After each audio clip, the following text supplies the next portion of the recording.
한 주간 평안하셨나요? 네. 항상 하나님의 은혜가 함께하기를 바랍니다. 오늘 예배할 때도 오직 예수님을 왕으로 섬기는 참된 예배를 우리 모두가 드렸으면 좋겠습니다. 오늘 말씀의 제목이 광야에 보내신 마음입니다. 지금 빌립과 에디오피아 내시가 만난 장소가 어디죠? 광야입니다. 하나님께서 왜 그들을 광야에서 만나게 하셨을까? 이것을 함께 나누려고 합니다. 혹시 오늘 여러분도 광야와 같은 삶을 살고 계신다면 오늘 내게 주어진 광야에서도 하나님의 은혜와 사랑을 충분히 누리고 이 광야에서 내가 무엇을 해야 되는지 알고 그것을 잘할 수 있었으면 좋겠습니다. 하나님께서 어느 날 빌립에게 말씀하셨어요. 일어나 남쪽으로 향하여 예루살렘에서 가사로 내려가는 길까지 가라. 그런데 그 길은 광야였다고 말씀해요. 하나님께서 어떤 특정한 집이나 장소가 아니라 길을 말씀하셨죠. 광야길이었어요. 광야는 사람이 살지 않는 곳이에요. 그리고 사람이 없으니까 당연히 하나님을 예배하는 사람도 없습니다. 오히려 광야는 무엇이 득실거릴까요? 짐승들 또는 뱀들, 또 뜨거운 태양, 또 바람이 존재하겠죠. 모래밖에 없죠. 그런데 하나님이 그곳에 빌립을 가라고 하는 거예요. 만약에 보통의 사람들이 이런 말씀을 들으면 주로 어떻게 할까요? 에이, 내게 주신 말씀 아니겠지. 내가 잘못 들었겠지 하고 못 들은 척 하겠죠. 그리고 광야가 아니라 더 좋은 곳으로 나를 보내시기를 기대하면서 가만히 있을 것입니다. 그런데 빌립은 어떻게 합니까? 아무런 변명이나 질문이 없이 왜 가야 합니까? 왜 하필 나입니까? 하지 않고 27절에 보면 그냥 갑니다. 일어나 가서 보니 에디오피아 사람을 만나게 되죠. 그 과정에 어떤 이유나 변명이 없습니다. 일어나 가라 하시니 일어나 가서 봅니다. 그가 누구냐면 에디오피아 사람 간다게의 국고를 맡은 고관이었던 네시였어요. 하나님은 왜 빌립을 광야에 보내셨을까요? 빌립도 알 수는 없었을 거예요. 그리고 빌립의 주변에 있는 이웃도 친구들도 가족들도 알 수 없었을 것입니다. 빌립도 속으로는 답답했을지도 몰라요. 무작정 가야 되니까요. 그런데 빌립이 그 말씀을 내게 주신 말씀으로 받아서 순종해서 갔더니 무엇을 보게 되나요? 이 광야에도 사람이 있고 그 사람을 하나님이 사랑하신다는 것을 보게 됩니다. 아무도 없을 것 같고 한 사람도 예배하지 않을 것 같은 이 광야에도 하나님을 사랑하는 사람이 있고 또 하나님이 사랑하시는 사람이 있구나. 이것을 깨닫게 된 것입니다. 훗날 이 사건은 빌립이 살아가는 평생에 늘 자랑하게 되는 하나님의 인도하심 아니겠습니까? 광야로 가라고 하셔서 갔더니 내가 그 사람을 만났잖아. 나는 거기에 아무도 없을 줄 알았는데 광야에서 짐승이나 뱀을 만날 수도 있었는데 오히려 에디오피아 사람을 만나고 심지어 그가 성경 읽는 모습을 보고 그가 얼마나 하나님을 사모하는지 알 수 있어서 얼마나 기뻤는지 몰라. 내가 그에게 예수님의 복음을 가르쳐 줄 수 있어서 얼마나 감사했는지 몰라. 하나님이 나를 그곳에 보내시고 나를 사용해 주셨다는 것이 얼마나 감격스러운지 몰라. 그렇게 평생 자랑할 수 있는 이야기. 빌립을 향한 하나님의 사랑을 느낄 수 있는 이야기가 되지 않았을까 생각하게 됩니다. 저에게 교회를 개척하라는 마음을 주셨을 때 도대체 왜인지 저도 알 수 없었어요. 이 지축이라는 지명은 생전 처음 들은 것이고 또 이곳에 아는 사람도 한 명도 없고 또한 제가 살아갈 생존 조건이 전혀 없었기 때문에 저에게는 부목사를 사임하고 이곳에 교회를 개척한다는 것이 광야로 부르시는 부르심 같았어요. 늘 질문하면서 기도했습니다. 하나님, 저에게 왜 개척을 생각하게 하십니까? 하나님, 왜 저를 이 지축에 보내셨어요? 정말로 하나님이 보내셨어요? 이곳에 제가 할 일이 정말 있어요? 그때 제 마음에 든 생각은 이것이었어요. 저는 이것이 하나님의 응답이라고 여기는데 내가 여기서 먼저 너를 살리고 너를 통해 살릴 사람이 있다. 그것을 하나님의 말씀으로 듣고 그 말씀을 의지해서 눈에 보이는 것이 전혀 없는 깜깜한 어둠의 상황을 묵묵히 견디기 시작했어요. 그리고 무작정 사임하고 무작정 이사하고 하나님의 일하심을 기다리는 그 답답하고 암울한 시간이 5개월 넘게 지속이 되었어요. 그리고 기적적으로 교회가 세워지고 6월 둘째 주에 첫 예배를 드릴 때 여러분이 함께 예배를 드리셨죠. 저는 이 말씀을 준비하면서 마치 빌립과 에디오피아 내시의 만남이 이런 것이 아닌가 생각하게 됐습니다. 광야에는 정말 아무것도 없을 것 같고 가면 나는 죽을 것만 같은데 그래도 가라고 하신 분이 하나님이시다 이런 믿음으로 무작정 와보니 하나님의 사람이 있었구나. 하나님을 사랑하는 사람들이 있었구나. 이걸 알게 하신 거예요.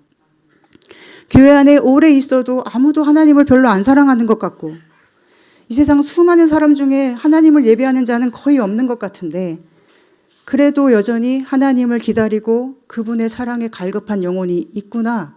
이것을 저에게 알게 하신 것 같습니다.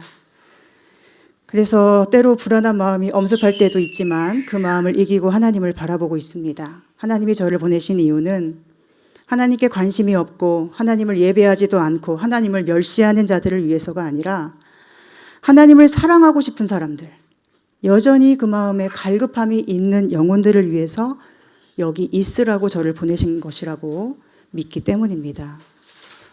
오늘 우리가 광야로 보내심을 받는다 하더라도 우리의 걸음을 인도하는 분은 하나님이심을, 성령님이심을 여러분은 믿으십니까? 아무도 하나님을 예배하지 않는 것 같은 세상 속에 우리가 살고 있지만 여전히 하나님은 그 모든 인생 가운데 역사하심을 우리가 믿을 수 있기를 바랍니다. 때로 나를 광야에 홀로 외롭게 두시려는 것처럼 보일 때에도 하나님은 결코 나를 버리지도 않고 떠나지도 않으시며 오히려 가장 가까이 함께 하시고 사랑으로 인도하고 계심을 믿을 수 있었으면 좋겠습니다.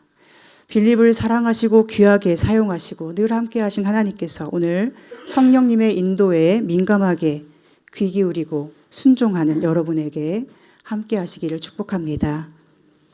한 번 주어진 소중한 인생이죠. 우리의 인생은 너무나 소중해요.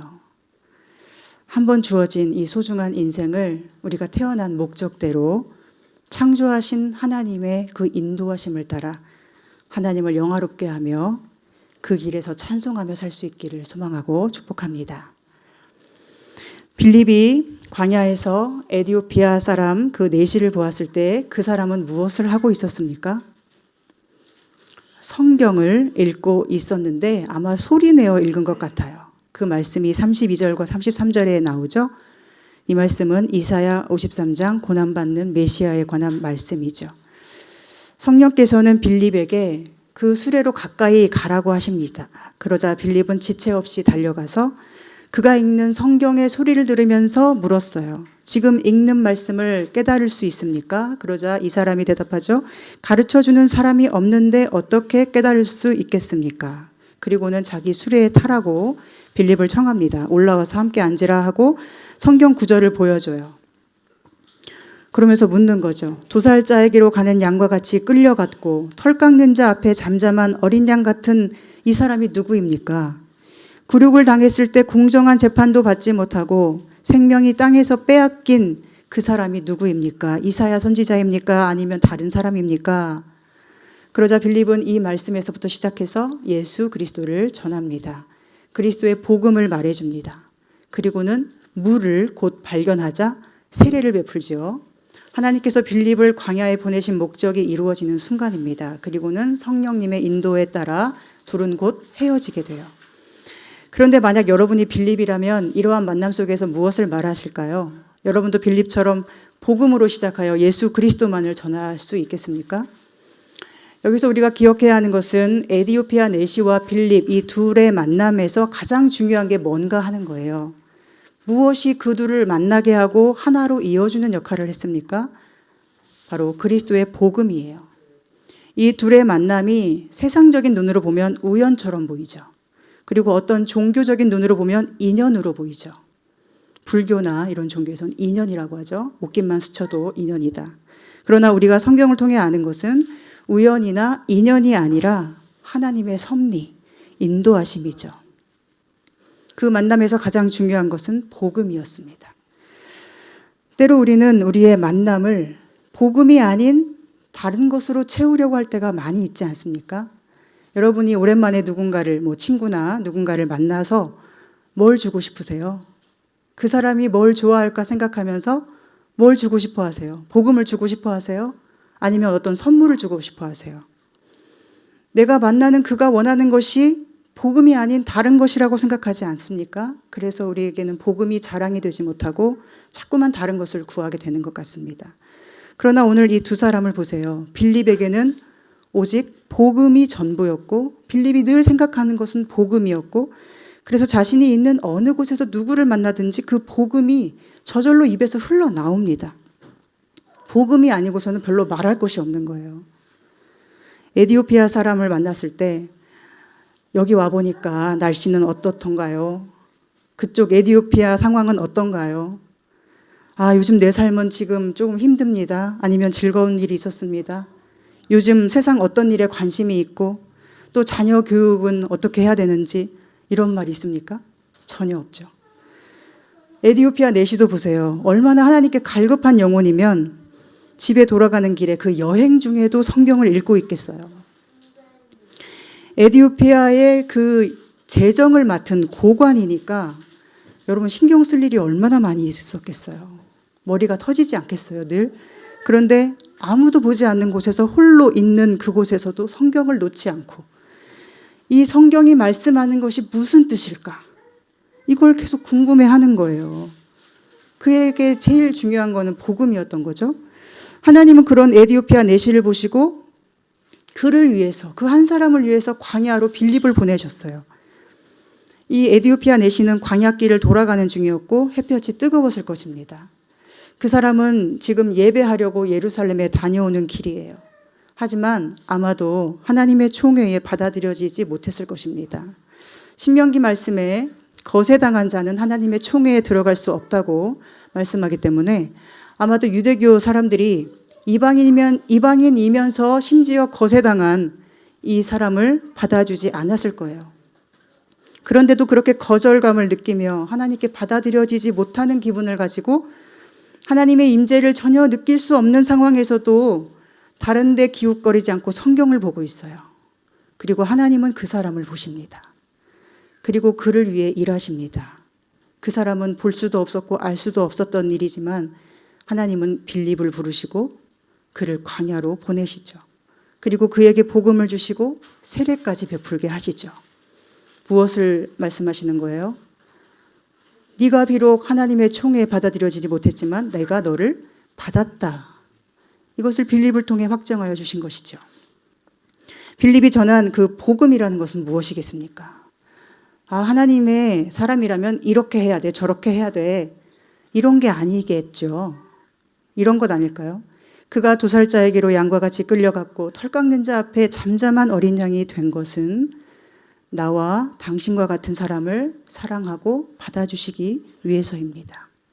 많은 것이 풍성해 보이지만 사실은 하나님께 받아들여지지 못한 마음으로 늘 거절감을 느끼며 채워지지 않는 공허감을 가지고 사는 당신과 같은 사람을 위하여 예수 그리스도께서 십자가에 죽으셨다가 부활하셨습니다. 이제 당신은 모든 것이 채워진 하나님의 사람이고 당신을 사랑하셔서 나를 이곳에 보내신 분은 하나님이십니다. 이렇게 복음을 전했을 것입니다. 오늘 우리 마음을 돌아보기 원해요. 여러분은 하나님을 향하여 이 에티오피아 사람과 같은 갈급함을 가지고 계신가요?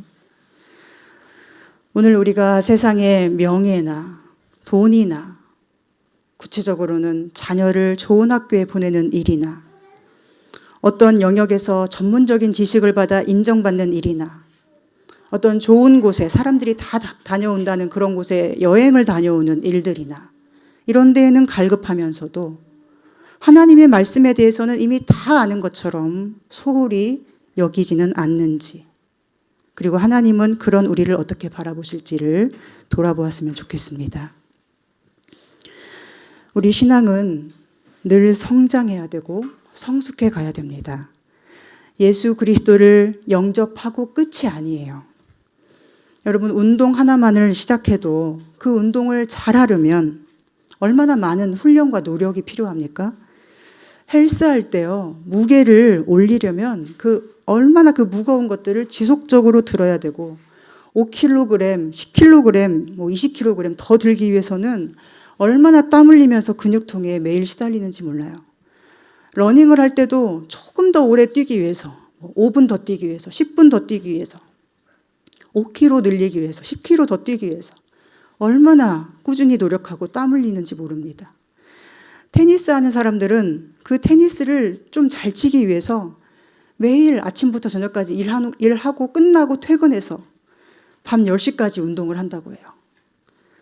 또 경기에서 우승 한번 해보려고 일을 안 하는 아주머니들은 새벽에 나가서 밤 늦게까지 돈도 몇 억씩 쓰면서 그 우승 한번 해보려고 한다고 해요. 하물며 우리 영혼의 성장을 위해서 어떻게 해야 할까요? 좋은 코치를 만나야 되고 잘 배워야 되고 내가 여전히 부족함을 훈련을 통해 또 경기에 출전하면서 계속 알아가야 되겠죠. 내 실력이 이거밖에 안 되는구나. 이것을 우리는 계속 알아야 됩니다. 그리고 코치에게서 이런 부분은 부족하다고 지적도 받아야 되고 이렇게 해야 된다고 열심히 들어야 되죠. 그래야만 실력이 향상되고 특히 중요한 건 부상을 피할 수 있죠. 배우지 않으면 더 잘하고 싶은 그 갈급함이 없으면 늘 제자리, 혼자 열심히 하다가 자기만의 방식으로 잘못하다가 부상을 피할 수 없어요. 여러분을 돌아보시기 바랍니다. 오늘 나는 에디오피아 내시처럼 세상적으로는 풍요롭고 어느 정도 가지고 있지만 내게 그리스도가 채워져 있는가?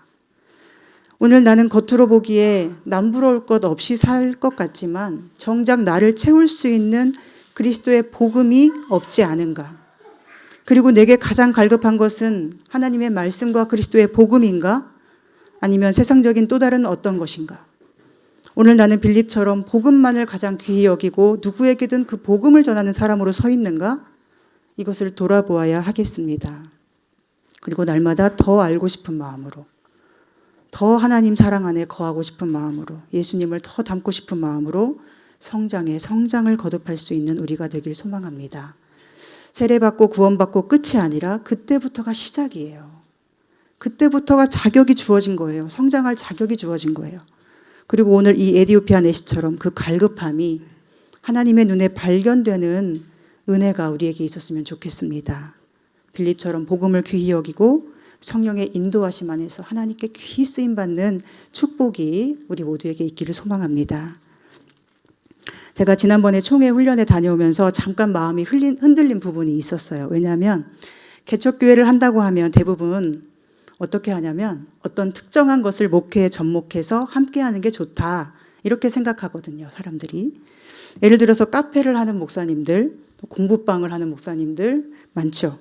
이번에 보니까 어떤 여성 목사님은 필라테스 강사 자격증을 땄대요. 그 자격증을 목회에 접목해서 한다고 합니다. 또 어떤 남성 목사님은 헬스로 미스터 코리아가 돼서 그 헬스로 목회에 적용해서 한다고 해요. 또 어떤 목사님은 국밥집을 차려서 그쪽으로 목회를 한다고 해요. 여러 다양한 방법으로 목회한다는 분들이 많고 겉으로 볼 때 그런 분들이 뭔가 계획도 명확하고 그럴듯하게 보이지 않겠어요. 그래서 개척교회의 좋은 모델이라면서 그런 분들을 앞에 나가서 발표하게 하는 거예요. 여러분은 어떻게 생각하시나요? 그 모습을 보면서 제 안에 그러면 내가 잘못된 것인가? 이런 생각이 들 수 있겠죠. 저렇게 해야 되면 나는 아무것도 할 수 없고 그런 걸 하고 싶지도 않고 또 가진 것도 없는데 내게는 주님의 부르심밖에 없고 복음밖에 없는데 내가 잘못된 건가? 이런 생각이 드는 거예요. 그러나 오늘 이 말씀을 통해 빌립과 이 사람의 만남을 보면서 저는 다시 마음을 다잡고 감사함을 느낍니다. 빌립이 전한 것은 복음이었지 그 외에 다른 것과의 접목이나 덧붙임이 없습니다. 복음을 통해서 돈을 벌려고 하지도 않았고 복음이 필요하지도 않은 사람에게 가서 다른 것을 가지고 다가가려고 하지도 않았어요. 빌립은 그저 복음만을 가진 자로서 그 복음이 필요한 자에게 보내심을 받았습니다. 하나님이 그를 광야로 보내신 것은 그곳에서 복음을 전할 사람이 있었기 때문이에요. 그리고 빌립은 에디오피아 사람에게서 아무런 세상적인 것을 받지 않고 성령의 이끄심에 의해서 둘은 곧 헤어집니다. 에디오피아 내시가 떠난 광야, 더 이상 빌립이 있을 필요가 있습니까? 뱀에게 전하겠어요? 모래들에게 전하겠어요? 40절에 보면 앞으로의 빌립의 여정이 나오는데 그는 세례를 베푼 즉시 성령님에 의해서 이동을 당해요. 낚아채임을 당했다는 거예요. 우리는 성령이 바람처럼 이 사람을 이끌고 다닌 이런 신비로움에만 집중하는 경향이 있잖아요. 그런데 여기서 중요한 건 빌립이 아소도에 나타나서도 복음을 전하고 또 가이사랴에 가는데 그곳에서도 이제 복음을 전파하는 선교 기지의 역할을 하며 산다는 것입니다. 나중에 사도 바울도 이 가이사랴에 있던 빌립의 집에 머물기도 하잖아요.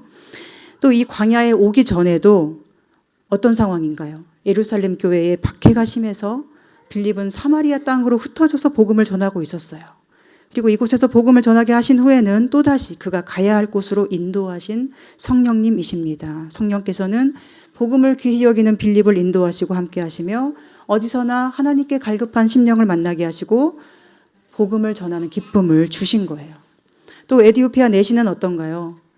그 사람이 원한 것은 복음이었지 세상적인 다른 무엇이 아니었습니다. 다른 것에 대한 갈급함이 없었습니다. 채워도 채워지지 않는 공허한 마음, 세상의 그 무엇으로 채우겠어요. 하나님이 나를 받아주셨다는 것, 그리스도께서 내 안에 살아계심을 아는 그 믿음의 확신만이 우리를 채울 수 있지 않습니까? 그리고 그는 빌립을 만나게 하신 하나님의 은혜로 그리스도의 사랑을 깨닫고 세례받는 자로 변화될 수 있었어요. 그리고 이 한 가지 사실만으로 너무나 기뻐서 이제 빌립을 성령께서 낚아채 가셨고 갑자기 사라지고 광야에 홀로 남았는데도 기쁘게 그 길을 갔다고 성경은 기록하고 있습니다. 우리 39절을 함께 읽어볼까요? 시작. 둘이 물에서 올라올새 주의 영이 빌립을 이끌어 간지라 내시는 기쁘게 길을 가므로 그를 다시 보지 못하니라. 아멘. 생각해보면 우리는 다 홀로 길을 가야 되는 사람들이에요. 하나님께서 잠시 누군가를 옆에 두셨더라도 우리는 언제 이별할지 모르고 결국은 다 홀로 하나님 앞에 서야 할 존재들입니다. 얼마 전에 불후의 명곡이라는 TV 프로그램을 잠깐 보게 됐는데 그날따라 박위라는 청년이 결혼할 사람과 나온다는 것을 알게 돼서 마침 시간이 맞아서 TV를 잠깐 켰어요. 여러분 박위라는 청년 아십니까? 미라클 TV라는 유튜브를 통해서 알려진 분인데 젊은 청년의 나이에 높은 곳에서 떨어져서 전신마비인가요? 하반신마비 되고도 또 기도하면서 살아있음에 감사하면서 많은 사람에게 선한 영향력을 끼치는 사람이에요. 세기의 사랑꾼이라는 주제로 여러 커플들이 나와서 노래를 부르는데요. 제가 그 불후의 명곡에서 본 부분은 서정희 씨와 그 남자친구가 10월의 어느 멋진 날에를 부르는 것, 그리고 박위 씨와 송지은 씨가 나와서 감사라는 김동률 씨의 노래를 부르는 모습이었어요. 이 두 커플이 너무나 감동적이었어요. 홀로 암투병을 하고 가정폭력을 당했던 과거를 극복하면서 또 하반신 마비라는 엄청난 사고를 이겨내면서 수많은 시간을 홀로 분투했을 그들이 함께할 사랑하는 사람을 만나고 자신을 알아봐주는 소중한 사람에게 고마움을 느끼고 서로에게 감사하고 이제부터 오래 행복하게 살자고 그러기를 원하는 마음으로 서로의 눈빛을 바라보면서 노래하는 모습이 정말로 뭉클하게 다가왔습니다. 얼마나 감동이 되는지 저도 노랫말 하나하나를 들으면서 계속 눈물이 나더라고요. 그분들도 계속 울면서 노래를 하더라고요. 그러나 그걸 보면서 그 후에도 계속 생각해 봤어요. 우리가 아무리 상대방을 하나님 주신 선물이라 여길지라도 그 선물은 언제 떠날지 모르고 또 언제 그 관계가 어떻게 될지 모릅니다. 끝이 어떻게 될지는 아무도 몰라요. 너무 사랑해서 결혼해도 이혼하는 커플이 너무나 많죠. 언제 어떻게 이별할지 모릅니다. 중요한 건 우리가 하나님 안에서 홀로 잘 서 있는 것이고 세상의 그 누구보다 하나님이 주신 그 어떤 선물과 같은 사람보다 하나님을 더 사랑하는 사람이 되는 거예요.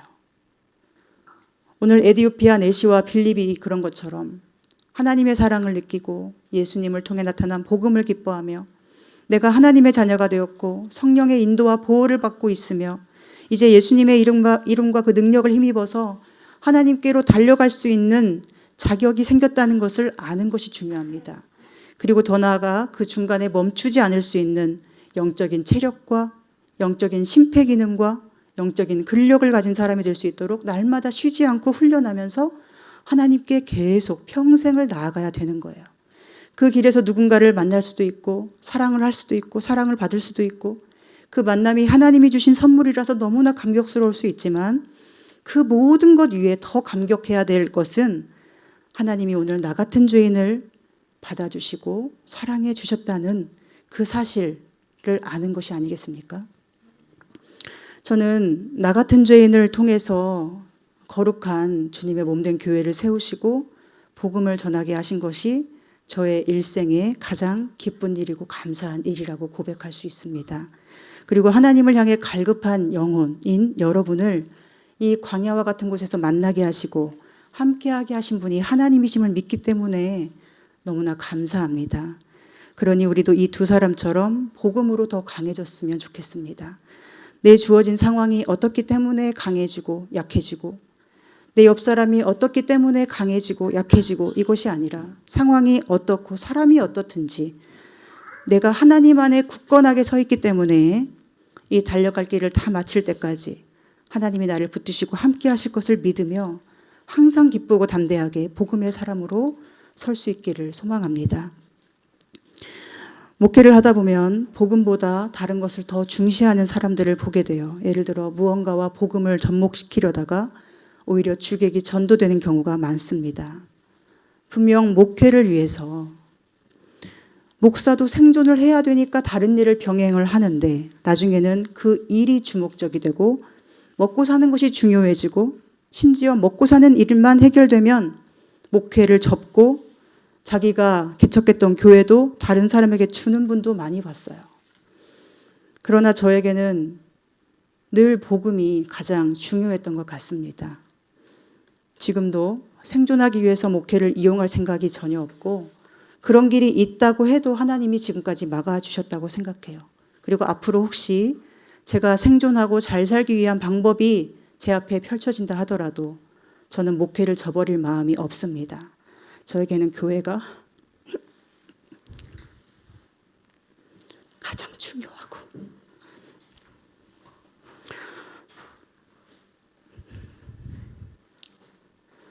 복음이 가장 중요하기 때문이에요.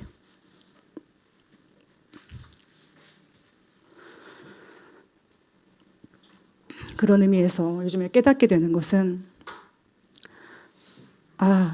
내가 정말 많은 부분에서 부족하지만 하나님이 나를 정말 부르신 게 맞구나.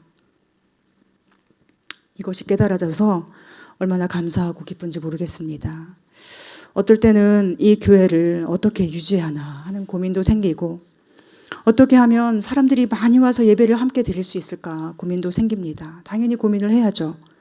그러나 오늘 말씀을 통해 다시 감사함을 느끼는 것은 교회는 오직 복음을 위해 존재함을 다시 저에게 말씀해 주셨기 때문이에요. 그래서 저는 제가 지금까지 해왔던 대로 다시 계속 나아갈 것입니다. 광야에 갈급한 심령이 있는 한 저도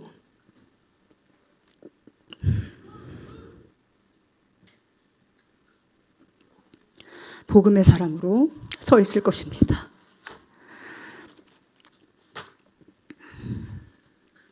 하나님께서 그렇게 인도하시고 은혜를 주신다고 믿습니다.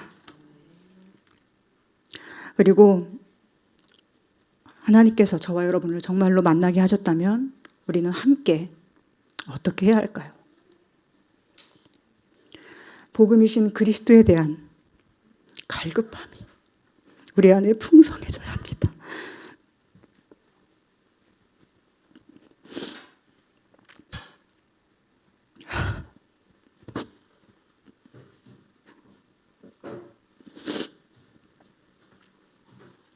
그리스도를 전하는 것이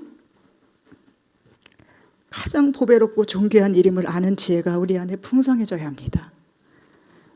그리스도를 여러분의 삶의 중심에 둘 만큼 믿음이 풍성해지셔야 됩니다. 누구를 만나든 복음으로 다가가고 세상 풍요가 아닌 그리스도의 보화의 풍성함으로 이 세상을 새롭게 볼 수 있기를 바랍니다. 그 복음 때문에 저와 이 교회가 세워졌고 여러분도 이곳에 보냄을 받으셨기 때문이에요. 에디오피아 내시처럼 여러분이 첫 예배에 오셨고 저는 그런 여러분이 복음에 갈급한 영혼이라고 믿습니다. 겉모습이 어떠하든지 복음이 갈급해서 이 교회를 찾도록 하나님이 이끄신 것이라고 믿고 저는 여러분에게 늘 그리스도의 복음만을 전할 것입니다.